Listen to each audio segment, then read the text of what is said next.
The Articulations Art Lecture Series offers presentations from contemporary practicing artists and arts professionals as they share their practice and engage with our audiences in open and critical discussion.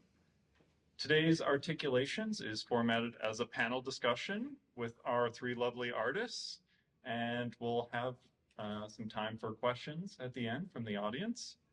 But before we begin, I'd like to acknowledge that we are gathered on the traditional meeting place and home for many Indigenous peoples, including the Blackfoot, Stoney Nakoda, Tsuut'ina, Inuit, and Métis peoples identified in Treaty 7 and Métis Region 1 territory.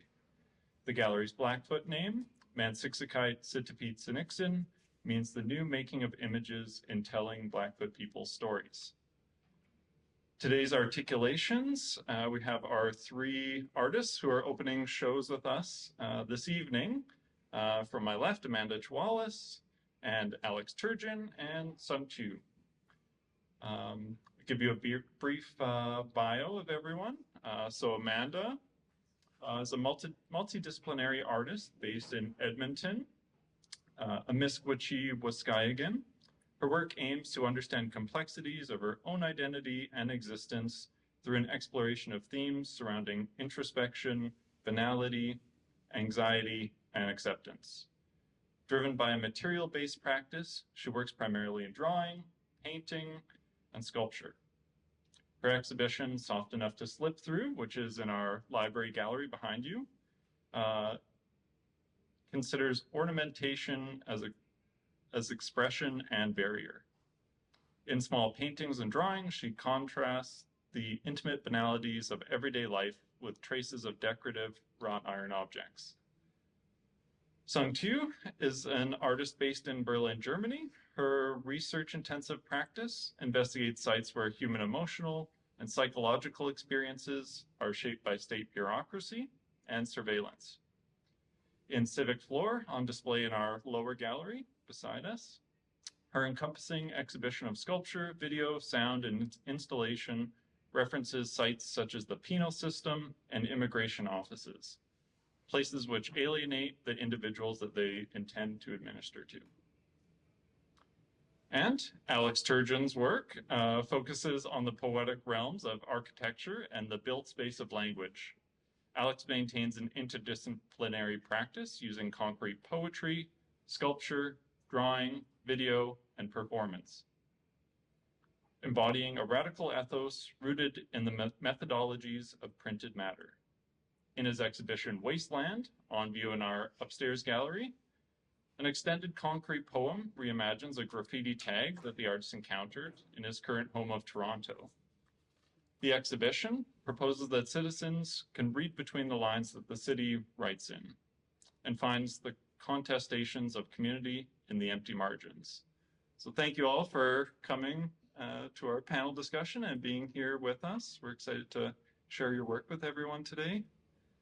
But I want to start out with a question for everyone. All of your exhibitions address themes of how people navigate the built environment and its impact on emotions and subjectivity. Sung, you're based in Germany. Alex, you recently moved back to Toronto from Germany. And Amanda, based in Edmonton. Do you think that these places differ in how people navigate their cities? Thinking of navigating bureaucracy or the physical spaces? I can go. I have to turn it on. Yeah, I guess I can only speak for Edmonton. I've traveled to Germany, but I think Edmonton is, like a lot of cities in Canada, very car-centric. And so the way that we interact with our environment is a lot through that, moving through the city in that way. I think personally, I've had to be kind of intentional with paying attention to my environment a little bit more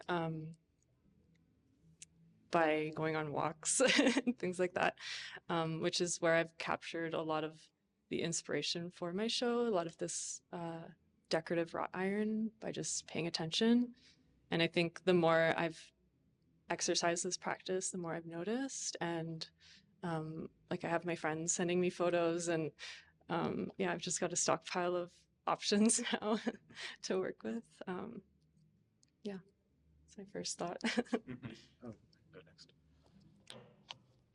Yeah, I would also just echo this idea around paying attention or being intentional with the spaces we occupy, like as artists. I think that like there's a history of the flaneur, of course, and sort of learning from like seeing and navigating physical space. I think that's really also very important to me as well.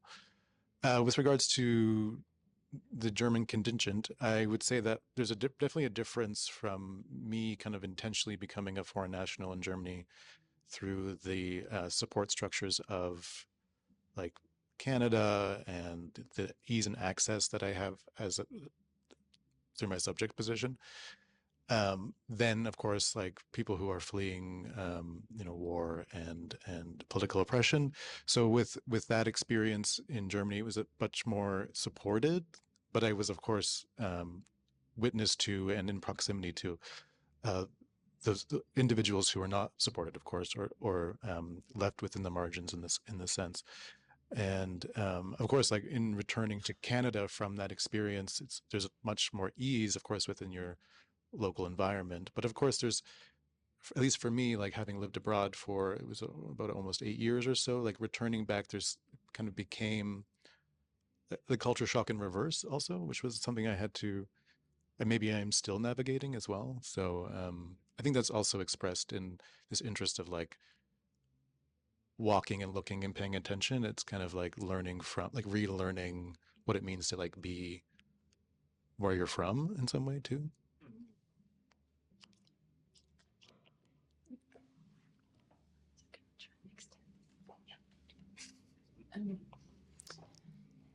Yeah, so I came to Germany as a migrant, and I think these experiences become a bit clear also within the work, where I'm sort of trying to highlight that bureaucracy doesn't apply to everyone in the same way, but that depending on whatever application you need to fill in, the treatment of the person is very different. So in that sense, my own migratory experience coming to Germany from Vietnam, in informal ways, has greatly sort of like influenced the way I personally look at bureaucracy, and look at how, the human is sort of like forced to navigate bureaucracy as a space. I think that's sort of what I was interested in within the documents within the exhibition, is to investigate I mean, in Germany it's A4, here it's US letter, but basically the page, as a space that you have to sort of like navigate with language. I think that's maybe also something that connects me to Alex's work in this incident, and how sort of like architecture is shaped through language in many ways that, not necessarily constitutes a physical structure, but, a verbal linguistic barrier that delineates, a physical experience, I'd say. So are you also kind of navigating physical space, and notice like in the exhibition here, there are like the industrial stools, or you've incorporated, industrial furniture into your work before? Are you also kind of like Alex and Amanda, kind of like picking up on these things as you're, say navigating these offices or walking around the city? Yeah, I think I just noticed this furniture, basically across various spaces. I think that's how they basically entered my work, and in the way they resurface in exhibitions is as a way to, mirror actually different scenarios. So I had these stools sort of like resembling a public park, very similar actually to the furniture that you see actually outside in this park. At other times, they were seen in environments like installations that, try to resemble like a bureaucrat's office. In other times, yeah, it just would be sort of like part of a video work. But within those sculptures, I was mostly interested in like forms of standardization and how sort of, security and risk is being assessed through design. So the stools that you see in the exhibition are like sort of like all rounded up, all welded together. I think the only screws that go basically through the sculpture into the wall are these, very heavy, bolted long screws, and otherwise, they are welded together and rounded up to sort of like, on the one hand, there's this idea of protection to protect the human from hurting themselves, but also this idea of like that this object can't be used for self-harm or for hurting others. But then, the result of it in the end is an object that is extremely uncomfortable to use and actually quite hostile to the human body, to the sitting experience, to how long, you would like to rest on them. So yeah, I think these were some ideas. And yeah, I think we were talking about how the benches that were in some of your previous work were very similar to the benches outside. And I was telling you about how they had recently like cut out a bunch of those public benches, and now there's like temporary chairs outside, kind of just replacing them. But between all of the places where you all have worked, have you noticed any changes or differences in hostile architecture or like architectures of exclusion, fences? There's, of course, like anti-homeless architecture is very prevalent, seemingly more and more so, but yeah. Speak to that. Yeah, I would just say I've only recently been living in Toronto for now just shy of 3 years. And so for me, it's also a new experience and learning from the environment there and also the politics therein. And so I mean, it's a city of constant change, for better or for worse in some ways. And I think even within that short period of time living there, I've noticed that there is this kind of hostility towards a kind of civic population, where, of course, developments are centering profit over people, which is unique to Toronto by any means. But it almost is antagonistic, so. For sure, there's hostile architecture and anti-homeless sort of elements thrown throughout the city, but I feel like as a kind of project, and this is again as like a newcomer, kind of observing almost like omnisciently, perhaps, or outside of it, it feels like the project of the city is also like kind of antagonistic to itself in some way, which is, I find, very counterproductive. And that's sort of something that's really fascinating to me is that there's so much public upheaval or discontent with some of these like development projects and the sort of like condo speculation, but it's never ending. It's constantly being pushed forward. Specifically, we talked a little bit about this Ontario place renovation being taken from what was originally a public site designed for and by the people of Ontario, and it's kind of a response to Expo in Montreal and kind of creating a similar sort of island system on the lake. And it has gone through many different iterations and of use in a lot of ways. And recently, in the past, I guess maybe 10 or so years, has kind of fallen into disregard or disuse, mostly because of like lack of interest in public funding of it. So there's been this shift in which now the current government is pushing for and basically is developing it into a private mega spa. So in a neighborhood which is predominantly, was or is still working class, a lot of immigrant population as well too, many generational as well, and foregrounding like profit spa luxury over like public green space, which is also very rare in the city as well too. And of course, the population of the city is, at least in that area, is really anti this development, but no matter what, it's still going ahead.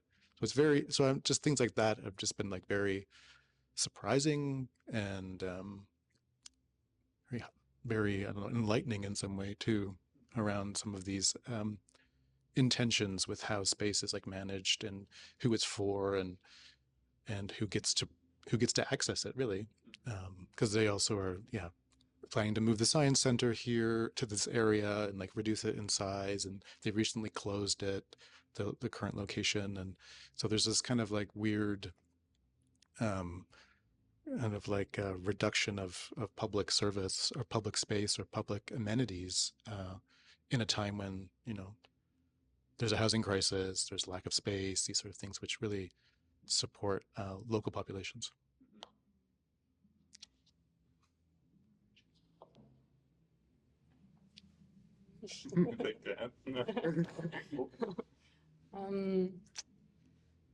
Yeah, I'm not too sure. I guess I think similar things are probably happening everywhere. There's a lot of like anti-homeless architecture in Edmonton, even just fences put up to keep people out, and a lot of encampments being removed. Yeah, I guess as an artist, maybe just echoing what I talked about previously about like being intentional about taking in my environment. That it doesn't seem to be like as much of like a built space for people to understand. Like it feels a little individual maybe. Yeah, that's my thought. Yeah, just kind of the reduction of public space, or even the hostility to using it, you know, like taking away benches to discourage gathering, or, you know, so that's not even, the public spaces are not fully public for everyone. So a question for all of you. The grid kind of exists in all of your work. Alex, you consider how city blocks and the layout of the page, and Sung, you're charting how grids contain and limit human stories, down to the millimeters. And Amanda, maybe your work is a bit more of a reaction to the grid in a way, kind of quoting arts and crafts and decoration and kind of your source material. So what is it about the grid that is interesting? The grid. I guess, yeah, with the work in this project, a lot of the forms that I was drawing are really contained in a small space. But I'm maybe thinking about these structures and barriers as like a space in between. And I hope through the paintings that there's kind of like soft forms being able to slip through these grids. So I think I kind of am adopting the grid just in a sense of like the way that I draw with a ruler. But I think trying to reject that as well by adding like these soft forms within that too. Yeah.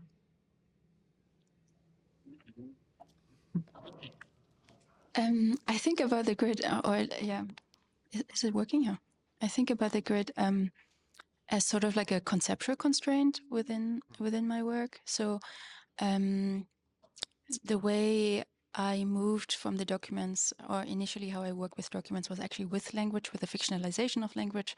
And in this exhibition, it was sort of about the stripping of language, to take it completely away, but to focus on the page and only on the lines and the layout, essentially, the design of it. And how the design sort of like dictates, you know, the filling, you know.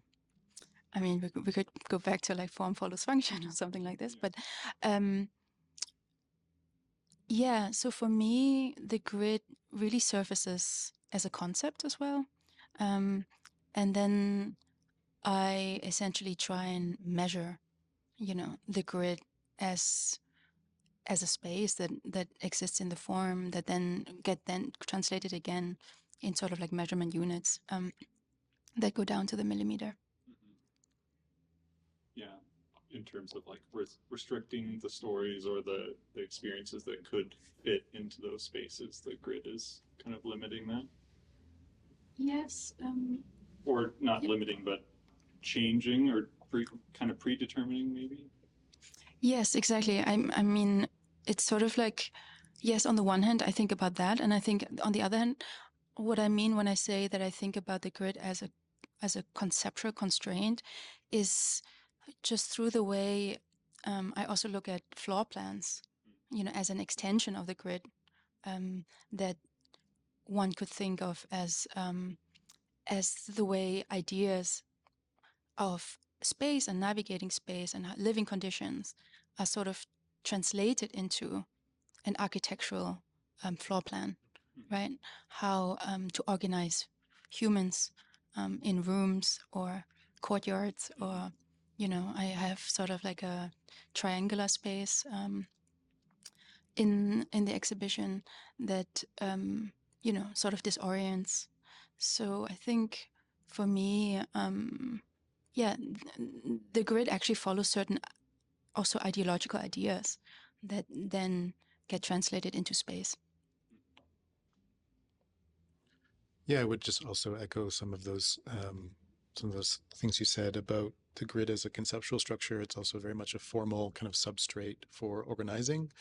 I also am interested in how that kind of organizational principles of the grid are can evoke a sort of chaos as well, and also how chaos can be a kind of organizational structure.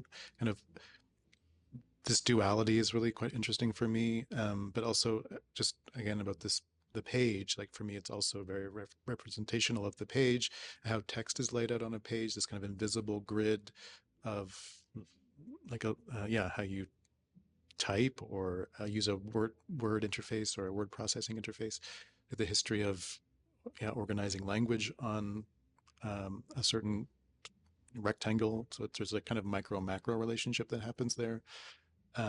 Again, thinking about architecture and the page as a space, as a frame, as a layout, as a plan, elevation, kind of pushing into three-dimensional space as well. And I'm really quite interested in this kind of tension between, the organizing principle of the grid as in architecture, but also how that kind of is a form of chaos in some way. Like I think for some individuals or some experiences, that kind of organizing principle can be chaotic, and also how chaos can be like this very, like a way of organizing space as well.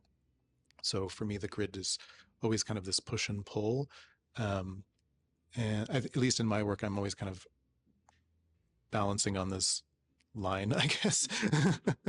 And I'm quite interested in that tension of like, because I don't come from an architecture background, it's always this thing that I've just sort of applied or like have been interested in as a way of navigating representation also. And maybe, I'm not sure if this is something we'll talk about later, but just for me, it's kind of playing in these languages that are also like not really mine in some way. Like I feel almost like a voyeur into this world of like, architecture and this kind of measurement and rigidity and plan and logic in some way too. So it's like performing some of those things as well. And then also kind of trying to dismantle some of those preconceived ideas around, organizing structures and like these sort of disciplines as well. And I liked the one little kind of, maybe not Easter egg, but one little hidden thing. Is it farfalle pasta? The pasta. The bow tie pasta. Yeah.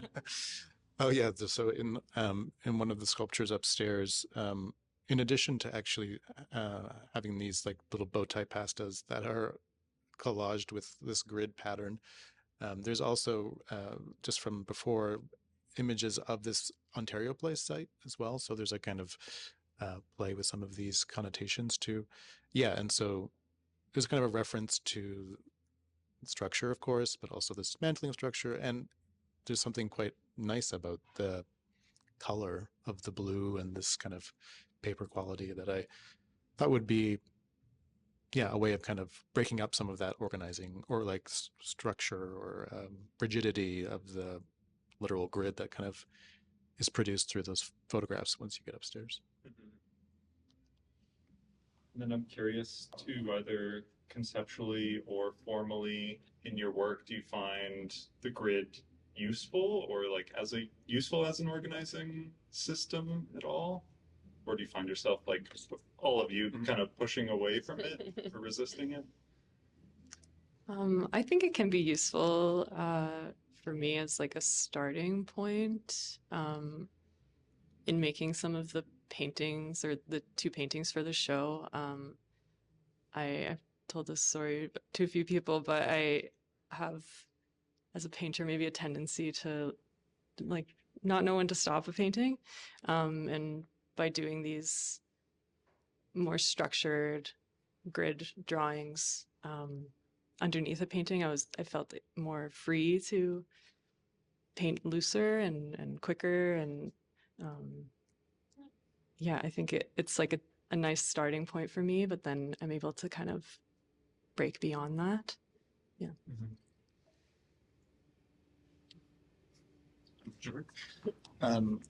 Yeah, just saying again, this interest in the tension between the organizing and the disorganizing.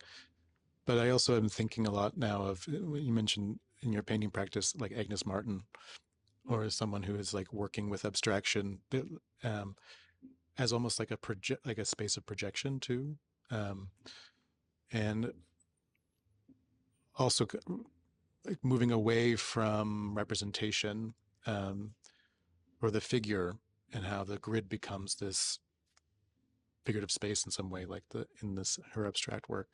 I mean, I'm not a painter at all, so I'm just kind of interested in the qualities that I would say something like the grid as an abstract space has to be, fulfilled with. Yeah, I've been sort of like in the last few years really chewing on the grid. So I think it's actually a big part of my work to sort of actually infuse the grid with politics, or to look through the grid from that lens, or sort of like my starting point is oftentimes sort of like a social political question, and then I sort of like look at the grid from that perspective. But actually also more recently, I've actually been interested in chaos. But that's very new, and that's only recently entering the work, because it's sort of like almost a gut reaction to the grid, or to this, like, thinking with the constraints of the grid is sort of like, having this counter reaction, which is thinking through chaos, which I find actually quite difficult within art, or within an art installation. As we are exhibition makers, it's actually really, I find it very difficult to represent chaos, or to think about chaos as something that you can stage. And if you stage it, under which conditions and circumstances, or how do you arrive to this point of chaos? But yeah, that's been very recent thoughts. And Sung, in a previous series of work in 2020 titled Alekeen's Defense, you used reproductions of immigration forms overlaid with pencil drawings of a developing chess match, kind of showing that the filling out of these forms is adversarial, that there's a back and forth, that there's a progress to them, and there's eventual winners and losers. But in this series, in the forms in this exhibition, you have U.S. immigration and asylum forms presented as plaster reliefs. And I was wondering what, between those two series and the time between them, what did you hope to explore further, or what were you hoping to learn from going to this new material, the plaster? Yeah, so basically the set Arlequin's Defense was a 31-page work where I had this chess game with Torre Repetto, a chess game from 1926, where Torre Repetto, there's still like the Torre attack named after him. He sort of like wins this game very quickly. Obviously, you only had 31 documents, so 31 moves. I had to find something that moves quite quickly through the documents. But and I think in the first set of documents, it was really about the fictionalizing bureaucracy and thinking through actually what happens if these categories wouldn't be as constraining as they are, or, you know, as fixed as they are. Those questions, the categories and boxes that you are allowed to fill, you know, the options that you are given. So I started off from this perception of fiction. I mean, the entire exhibition was about that. I actually turned my father into a bureaucrat that worked for Brussels. And, you know, I sort of like imagined myself with him, you know, with a European father, just to complicate also the categories of immigrant, refugee, expat, or, you know, these patchwork sort of situations where, you know, where some people would say those immigration laws don't apply to them, right? If you are an expert, you know, going to another country, you wouldn't expect that same antagonistic sort of like approach to you entering the country, other than entering it, for instance, as a political refugee. So that was kind of like the way I started in 2020, and then over the course of the years, I became interested in the reduction of bureaucracy to literally its bones. So just instead of, I think also language oftentimes complicates or can complicate the way we think about bureaucracy. And I think something that is maybe connecting bureaucracy also across nations is to actually think about its organizing force. So that's how I actually started to reduce the documents. And they also changed, obviously, from paper to plaster. So the choice to use plaster was also to think actually about how our walls are built, oftentimes, you know, with plaster or drywall. And I almost wanted, you know, the work to resemble parts of this material that walls and institutions are built from. After this exhibition, or the work for Mudam, I made a work in 2023 where I literally set those plaster cast works into the wall. So we cut like a hole into the wall and placed them inside the wall, and filled, you know, the rest again.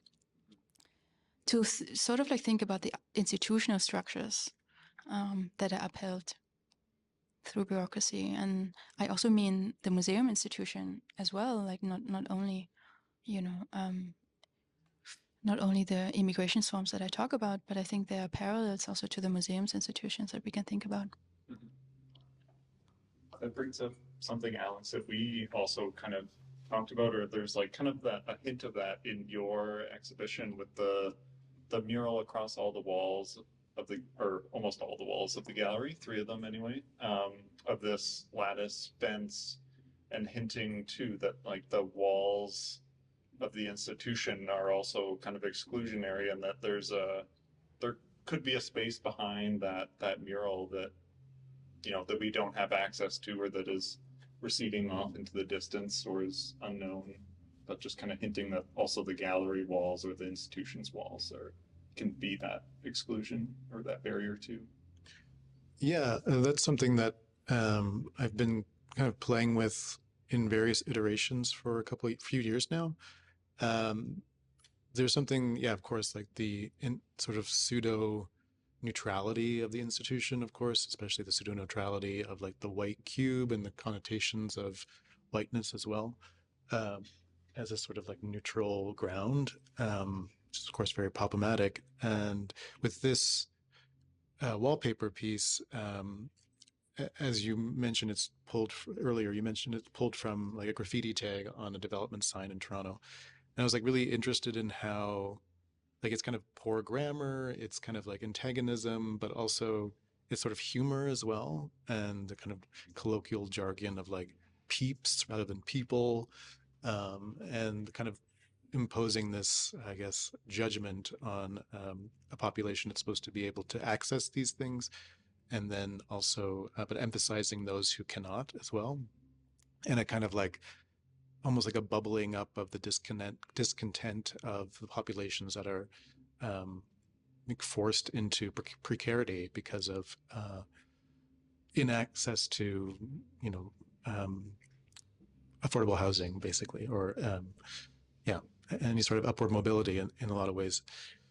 So yeah, I was interested in how this kind of became like a backdrop also for the city, and in Toronto, but also many places, there's this kind of combination of like suburban sort of aesthetics, I guess, because it's so residential as a city. There's so many individual houses. I was kind of interested in how, like in relationship to, big, larger developments, I was interested in how those property lines were divided, and thinking about how those are also, inside outside spaces of the gallery, of the wall, of the institution, of the home, who is able to go in and out.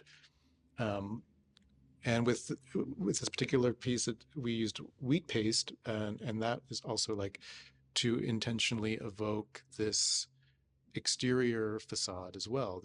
So there's a kind of play again with the definitions of inside and outside, as we talked about before, that there's a kind of like postering of almost like advertising postering process that's part of a civic landscape, but the image is of a sort of domestic or residential lattice fencing. And also with the way in which the walls are designed on the upstairs gallery, it sort of fits to the scale of an actual fence as well, rather than being the entire wall, where it becomes almost surreal in some way. This is almost uncanny in some way. And so I was kind of interested in playing up with these forms again and again in my work. Previously, I've done it in a way in which sort of representing more rural or bucolic landscapes, and kind of again questioning those divisionary architectures. But with the context of the show, the fence felt very on brand. That leads nicely into my next question too, Alex. With your work, like I think the graffiti tag and your work also kind of cites the frustration and class divide present in gentrification today, especially in that wallpaper piece. And your past work is also considered like home construction and different building types. There's the also the balsa wood models too, of the inverted gable Upstairs, yes. Yeah, Yep. up there. Do you think that these new condo developments, or like the changing of the city, is embodying a certain or a different or changing ideology? Mm-hmm.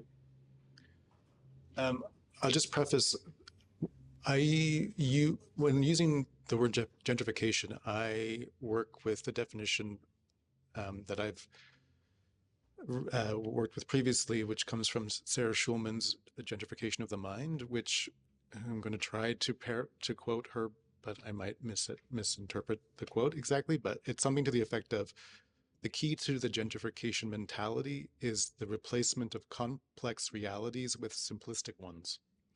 So I'm very interested in this kind of like banalification also that happens with like new development, or this kind of, again, this gentrification mentality, where things become smoothed over, where difference becomes eradicated, which I think is of course problematic. I don't want that to happen, but it's clear and present, like in the landscapes that I've existed anyway, that I exist in currently. And so I think that there's a kind of, there's antagonism that comes out from this sort of smoothing of the ripples, and the smoothing out of the wrinkles or the ripples in the kind of landscape. And yeah, I think that that there's something that I'm working against or like trying to unpack or respond to. And with these images of residential spaces, it's also this interest in how to claim space as well. Like to make home, like who has access to home, what does that mean, and how is it, I guess, also marketed too. And like the house as an image becomes like a glyph. Like you look on you know, any sort of app, the home button is literally a house. So there's this kind of association with like returning and with that this is what it's supposed to look like, but of course it's very inaccessible. So I guess I'm just interested in those ultimately geometric forms too, because it is like triangles and squares, and it's sort of maybe again going back to this kind of grid language too, where it's very simple in a lot of ways, but it has so much connotation and meaning. Does that answer your question? Yeah. Okay. One in a nice direction. Yeah, like I think, yeah, seeing some of your past work to looking at that, like the different shapes that homes take and those connotations. Yeah, that's nice. We're almost ready for questions, but I have one more question for you, Amanda. So of all the shows opening today, the figure is most prominent in your work. And previously you talked about painting the figure to get at some more intense fears or anxieties. So what were some of the emotions that came up for you in creating this work? Mm-hmm. I guess creating this show, I was thinking about a decoration in terms of architecture and personal, and the subjectivities that we take, or these like ways we shield ourselves, or thinking about like those things as like personal barrier. And I hope through some of the work that it kind of breaks through that a little bit. The paintings are depicting like very introspective and common experiences and feelings. I think they're kind of visceral. They're not maybe gross, but we can all kind of imagine what it feels like to like move your eye, or everyone's probably been bitten by a mosquito before. Yeah, I think it's through painting, I guess, and trying to be like more looser with my painting practice. I think like like feeling can come out through like brushstrokes and color. That's what I try to do. Mm-hmm. Yeah. Yeah, and I think in your exhibition, your two exhibitions, like the human is kind of indexed or suggested in a way, but Alex, you also have a work that has some in your kind of collaged sculpture piece, you have some very, very micro little suggestions of, you know, there's a horse's eye or some collaged magazine images. What made you want to include the figure in that way? Well, for me, I always like my interest in architecture has been about resolving or trying to work with this question of resolve the question of representation in my work. So for me, the buildings and representations of buildings and architectural spaces is also very much about inferring the figure as well, like placeholders for bodies, but also places to house them is kind of like the phrase I use. But also in addition to that, it's for me, I identify as queer and gay at the same time. So I am also trying to create queer art that doesn't rely on like a kind of erotic representation of love or queer relations. And so, but it is very much like with an underlying kind of foundational element in my work. So in that piece, it's also like, I think of it almost like a self-portrait as a building. So it's literally like exposing some of that underlying substrate of some of the thematics that are permeating throughout the work, whether or not you can access them immediately. It's also sometimes those languages are like designed for a particular public rather than all publics. So you kind of have to have a understanding to interpret some of those points of access. And so in a way, it's yeah, describing some of that layering, because it's also the work itself is sort of a representation of a building or a built space being dismantled or renovated or destroyed, and so it's sort of exposing this like history of use. And also the scale is also designed to kind of evoke a book. There's a book end at one side of it. So like the idea that the book is a spread. So the corner of the room is sort of a spread. And so the book becomes a building, and there's this kind of inherent poetics of that space. And that's, so it's, yeah, it's kind of like the most personal part of the show in a lot of ways, but it is a kind of representation of that process. Great. Thank you. Do we have any questions? Pressing questions?